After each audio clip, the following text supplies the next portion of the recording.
গ্রামে এসেছি ঘুরতে, পদ্মবিলকে দেখতে যাব না?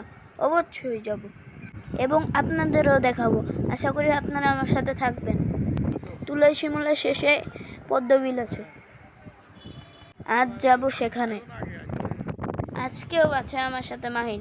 মাহিন আমাকে পথ চিনিয়ে নিয়ে যাবে। কিলোমিটার হাঁটার পরে প্রায় বিলের কাছে পৌঁছেছি। মাহিন বিলের গভীরতা মাপার জন্য একটি লাঠির সাহায্য নিয়েছে। আমি সাঁতার জানি না, কিন্তু মাহিন সাঁতার জানে। মাহিন বলছিল বিলে নাকি অনেক বড় বড় জোক আছে। আমি তো জোক কখনো দেখিনি।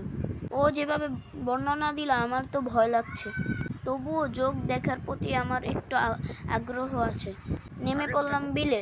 পদ্ম নেই, সাপটা নিয়ে শান্ত থাকতে হলো আমাদের। স্থানীয় লোকরা বলছে পদ্ম নাকি 2 মাস পরে ফুটবে। বাবা বলছিল এখানে নাকি অনেক পদ্ম ফুটে।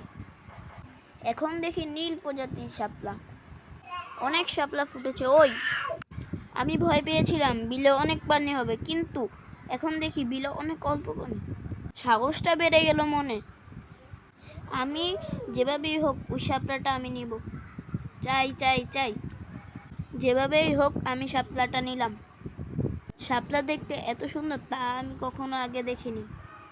শাপলা হলো বাংলাদেশের জাতীয় ফুল। বিলের শাপলা নিতে নিতে ইন্ডিয়া বর্ডারের কাছে এসে পড়েছি আমরা। পানিতে তো 2-1টা মাছ দেখা যাচ্ছে, কিন্তু আমি পানিতে মাছ ধরতে পারি না। মাহিন, তুই কি মাছ ধরতে পারিস? মাহিন বলল পারি। অনেকগুলো শাপলা নিব আমি, কিন্তু কেউ আমাকে কিছু বলছে না। ঢাকাতে একটি গাছের ফুল ছিঁড়লে দৌড়ে আসে মালিক, জিজ্ঞেস করে কেন ছিঁড়ছি।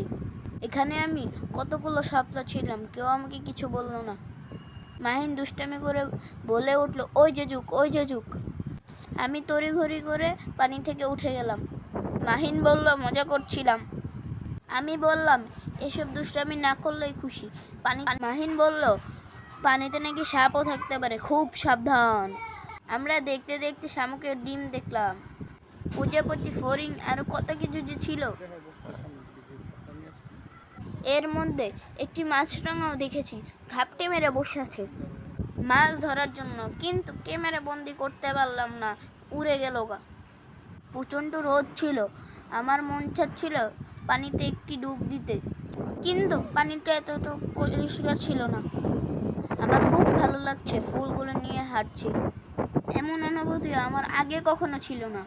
আমি জানি না আর কোনো দিন আসতে পারবো কিনা, কিন্তু আসতে অনেক মন চাবে। আল্লাহ হাফেজ, মনে হয় যুগে উঠছে।